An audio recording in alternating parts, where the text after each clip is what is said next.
Chegamos a uma categoria das mais importantes e das mais esperadas para o Oscar 2022, que é Melhor Direção. Nesse vídeo aqui eu vou fazer a análise dos filmes indicados nessa categoria e também a minha aposta. Para quem não me conhece, eu sou a Nath, sou escritora e roteirista e sejam bem-vindos ao Que Tal um Café?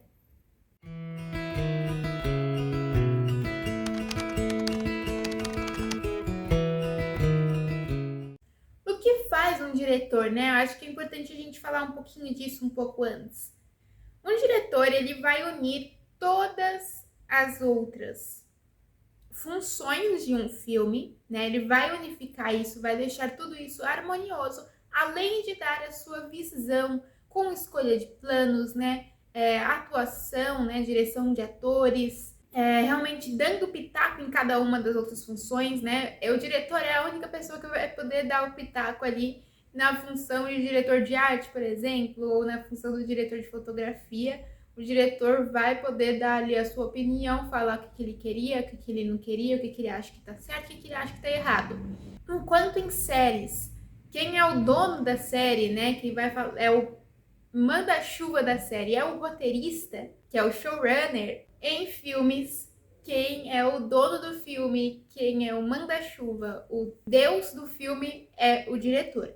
E assim, eu quero dizer que essa categoria está muito forte, muito forte. Todos os filmes têm uma direção muito boa. Todos eles, todos os diretores e diretoras conseguiram colocar ali a linguagem que queriam transcrever, né, transportar, fazer com que o espectador se envolva com o filme, né, não veja aquilo simplesmente como um filme, realmente entre na história daqueles personagens e torne a obra de arte harmoniosa, né? Tudo tem que se conversar, tudo tem que se fundir. A gente não vai ver um filme bem dirigido tendo uma fotografia que não conversa ou que seja totalmente contrastante com o resto do filme. Não vai ver um filme bem dirigido com atores que não estão bem dirigidos e que não mostram o melhor da sua atuação. Então, todos os filmes aqui dessa categoria Melhor Direção em 2022 estão muito bem indicados. Ótimo, então vamos começar por Belfast, que eu acho que foi a direção mais difícil que teve aqui da categoria. Ela realmente era o maior desafio, acredito eu. Claro que cada uma vai ter o seu desafio e eu vou falar do desafio de cada uma, mas a direção do Kenneth Branagh em Belfast era muito difícil porque todas as cenas, tudo eram vistos dos olhos de uma criança. E a gente tinha que ver essa inocência, né? Isso tinha que ser transpassado nas cenas e a gente tinha que ver justamente isso, né? A questão de ser uma criança. É uma criança que tá passando aqueles acontecimentos pra gente. São acontecimentos muito fortes, são acontecimentos muito importantes historicamente, culturalmente e na formação dessa criança, né? Que tá contando essa história, né? É ele que conta a história para nós. Então, é um filme muito bonito e ele conseguiu perfeitamente passar isso da criança, da visão da criança, do sentimento da criança, da inocência, né? Da infância. Realmente está tudo muito bem passado lá, mesmo mostrando cenas tão fortes e tão importantes historicamente para aquela cultura da Irlanda do Norte. Já o Paul Thomas Anderson com Licorice Pizza, ele não vai ali na questão da infância, mas ele vai para a questão da adolescência e da adolescência tardia, digamos assim, né? Os dois personagens principais, eles são adolescentes, só que a menina, ela tem 25 anos, enquanto o menino tem 15. E mesmo assim ela se apaixona por ele e vai e entra nas loucuras dele e entra nas loucuras de adolescente também. Então, tudo isso se junta e se transforma num romance muito doido e muito bem dirigido. Eu acho que o roteiro, por ele realmente ser uma virada, são viradas tipo, muito bruscas, e sentimentais ao mesmo tempo, né? Não são viradas muito bruscas que a gente vê, mas são viradas muito bruscas que a gente sente. Transformar isso no filme, né? Como ficou, de uma forma harmoniosa. Esse é o maior desafio do Paul Thomas Anderson. E também, né, trazer esse sentimento da adolescência, afinal, ele não é mais adolescente, mas mesmo assim ele consegue transportar isso para a tela e para os espectadores. Licorice Pizza é um filme muito gostoso de se assistir, né? Eu acho muito gostoso, ainda estou aqui, sou uma jovem adulta, estou ali na idade da personagem principal, e eu achei muito gostoso, achei bem identificável. E ele também passou a questão dos anos 80 e da loucura dos anos 80, que a gente bem sabe como é que é.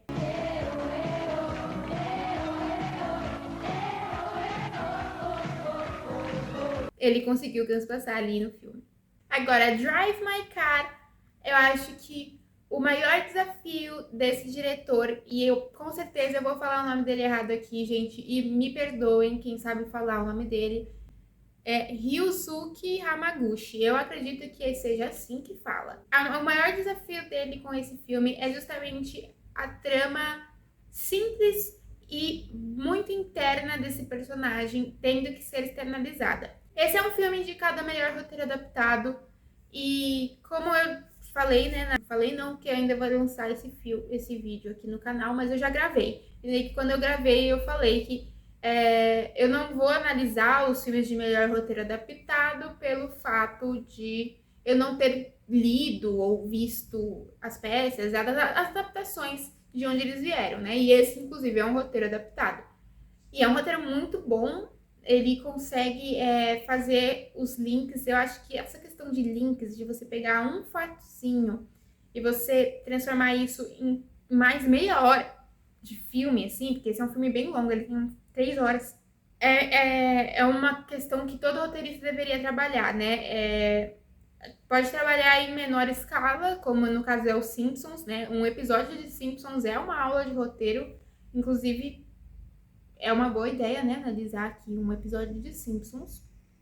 Mas é justamente pegar essas tramas, essas pequenas tramas, né? Que não são grandes reviravoltas, por exemplo. Ele descobre uma pequena doença, ele descobre uma traição, né? São pequenas tramas que são mais internas do que externas e conseguir passar isso de uma maneira que prenda o espectador por 3 horas, né? E ele consegue fazer isso muito bem.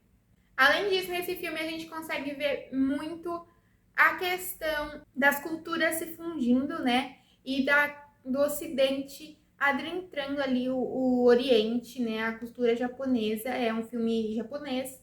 A gente vê como tá muito americanizado, algumas coisas também europeias, mas a gente vê essa fusão aí, essa globalização, vamos dizer assim. Já a Jane Campion em Ataque dos Cães, a única mulher neste ano indicada à melhor direção, ela teve o grande desafio e o grande sucesso, né, de conseguir transformar um filme que é um faroeste e é uma história bem pesada em uma coisa muito sensível e muito tocante. Ataque dos Cães foi o filme mais falado assim nos últimos tempos, justamente por essa visão e essa novidade ali trazida pela Jane Campion na sua direção como um todo, assim, transformando o filme realmente em uma obra harmônica. A Jane Campion ela já tinha dirigido alguns outros filmes, mas eram filmes B, né? Filmes independentes, aqueles filmes que normalmente a gente não vai ver em grandes streamings, não vai ver em telas de cinema, a gente vai ver em festivais de cinema, né? No Sundance, em Cannes, mas Ataque dos Cães não, Ataque dos Cães foi diferente, talvez também por ser um roteiro adaptado, né? É engraçado isso, a gente tem aqui indicados a melhor direção, 2 roteiros originais, 2 roteiros adaptados, um que não foi indicado a roteiro, mas acaba sendo adaptado também, né? Porque Amor Sublime Amor é um remake de Amor Sublime Amor.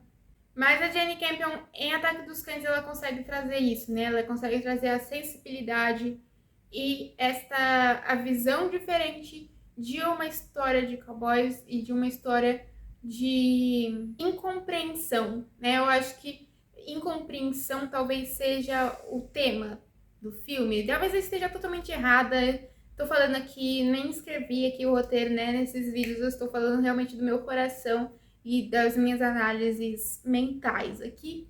Mas ela consegue trazer esse sentimento de incompreensão muito bem. E eu acho que o mais legal é que ela usou pouco da linguagem do faroeste, mas o que ela pegou da linguagem do faroeste, ela usou da maneira dela. Assim, por exemplo, os grandes planos gerais, né? Que são aqueles planos que mostram, tipo, tudo em volta. Mostra várias colinas, várias areias, sei lá. Mostra muita coisa, né? O grande plano geral. Ela pega disso, que é muito comum no faroeste, e coloca ali do jeito dela, às vezes alternando com planos detalhes, e o plano de detalhe não é uma coisa que a gente vê em faroeste, a não ser se esteja ligado a armas ou a olhos, a gente não vê, assim, muitos planos detalhes, e ela traz, assim, plano detalhe da grama, tá ligado? É uma coisa totalmente diferente. E ela traz aquela questão que eu falei lá em fotografia, de câmera na mão, né? Em certos momentos, câmeras estáticas em certos momentos, e isso traz toda a linguagem ao filme. E essa linguagem que a gente vai começar a ver mais, tenho certeza, porque a Jane Campion é uma ótima diretora e eu tenho certeza que ela vai começar a receber muitos trabalhos a partir de agora. E trabalhos não em filmes B, né? Trabalhos em filmes que a gente consegue pegar fácil, assistir fácil por aí. E por último, mas não menos importante, a gente deixa o Steven Spielberg em Amor Sublime Amor. E todas as categorias que eu falei aqui de Amor Sublime Amor, eu já falei como o Spielberg tem a linguagem dele e você começa a ver em 2 minutos, 3 minutos de filme, você já fala, é um filme do Steven Spielberg. E isso só um bom diretor e um bom diretor com uma carreira longínqua, com grandes filmes, consegue fazer. E esse é o caso dele. E o maior desafio dele aqui nesse filme foi justamente o gênero. É o primeiro musical que o Spielberg dirige. E do mesmo modo que é muito difícil você escrever um musical, é muito difícil você dirigir um musical se você nunca fez isso antes. E mesmo assim, ele consegue fazer isso com primosia e consegue fazer isso com a linguagem dele, sem perder, né, o âmago Spielberg. E além disso, o Amor Sublime Amor é um remake, ou seja, ele é um filme refeito lá do filme dos anos 60. E a gente já viu alguns remakes que dão meio errado, né? A gente, principalmente, acho que o de Psicose, que assim, o diretor do remake, ele quis realmente fazer um novo Psicose, mas escolhendo até mesmo os mesmos planos que o Hitchcock escolheu e tudo mais. Existem remakes que dão bem errado, assim, mas existem remakes que dão muito certo. E esse foi um remake que deu muito certo. Por quê? Porque ele, ao mesmo tempo que ele deixou pra lá o Amor Sublime Amor da década de 60, né? O Amor Sublime Amor original, ele falou, não, eu vou pegar essa história e eu vou fazer o meu filme. E aí ele conseguiu fazer um ótimo filme com a linguagem dele e, consequentemente, um ótimo remake, né? Eu acho que a gente tem que analisar essa questão do remake também. Olha quantas ideias de vídeo que veio nesse filme de direção, olha. Então, vamos à minha aposta. Que difícil, gente. Difícil demais. Eu acho que essa categoria tá tão difícil quanto a categoria de produção. Eu acho que quem tem que levar a melhor direção vai ser a Jane Campion. Eu acho que assim, ela tem que levar porque é justo, mas também seria justo para qualquer outro. Mas eu acho que ela vai levar tanto pela direção dela, né? Um ótimo filme. E eu quero que ela leve também para a gente ver uma mulher ganhando melhor direção 2 anos seguidos, tá? Então, sim, daria para a Jane Campion. Em segundo lugar, daria para o Kenneth Branagh por Belfast, certo? Então, Jane Campion, Kenneth Belfast, Por último, Steven Spielberg, Por Amor Sublime Amor, terceiro lugar. Vamos ver se esse meu pódio aí, ele dá alguma coisa, né? Porque a gente só vai saber o primeiro lugar, a gente só vai saber o vencedor, né? Mas vamos ver se ele sai desse meu pódio ou dos outros dois filmes. Se você gostou desse vídeo, já deixa o seu like por aqui e também a inscrição no canal se você quer ver mais vídeos sobre filmes, sobre séries, sobre livros, sobre a vida de escritor e roteirista. E não deixa de comentar qual é a sua aposta de melhor direção. E a gente se vê na próxima.